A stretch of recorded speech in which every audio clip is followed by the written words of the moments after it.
Serigne Touba ginnaaw bi nga xamante ni am na ndigalul suñu boroom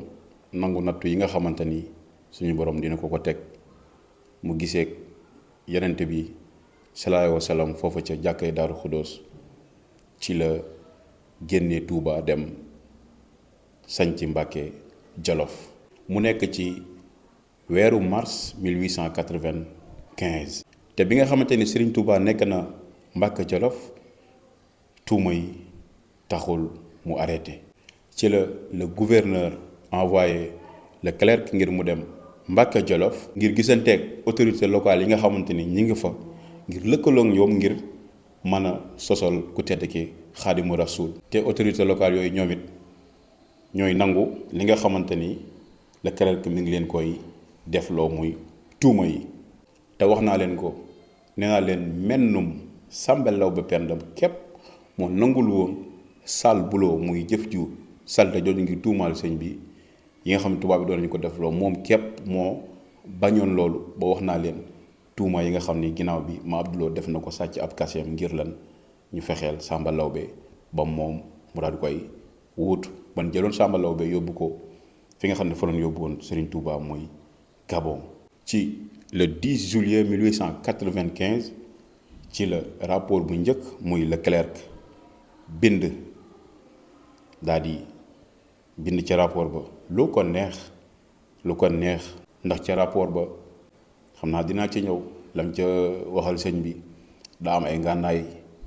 yu mu denc ngir waajal xeex ak ñoom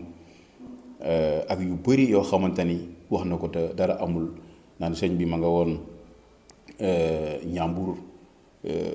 ci benn àll bu ñuy wax Mbaafaar moom moo gaawtu sax ñëw maanaam tas jële fi sëñ bi te loolu wéru sëñ bi musul dem Njàmbur ci jamono jooju demul tamit Saint-Louis waaye lépp rek bëgg na ko def ngir lan ba ñoom ñu am ci lu ñu sukkandiku jàpp Serigne Touba ni defe naa ni rapport boobu noonu ginnaaw bi si la ñu wooloo sëñ bi fële ca Ndar ci le 5 septembre 1895 ginnaaw ba mu jógee Mbàkke Bari Jolof ci 18 safar 1895 ci le 10 août 1895 mu jaar jeewal jógee jeewal jaar na tamit dëkk bu ñu wax Belel Diop wax nañu sax bi sëñ bi ñëwee foofu nga xam ne mooy Belel Diop waa dëkk ba dañoo bañ ni duñ may tubaab yi ñu wëgg seeni ndox ndax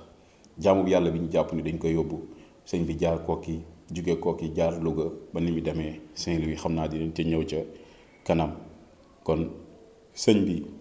laataa muy dem Mbàkke Bari Jolof jaar na Mbàkke Jolof fa la ko le clerc fekkoon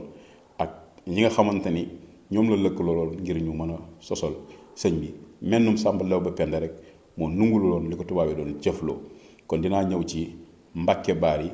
Jolof ba fa Serigne Touba nekkee ak Mbàkke Bari Jolof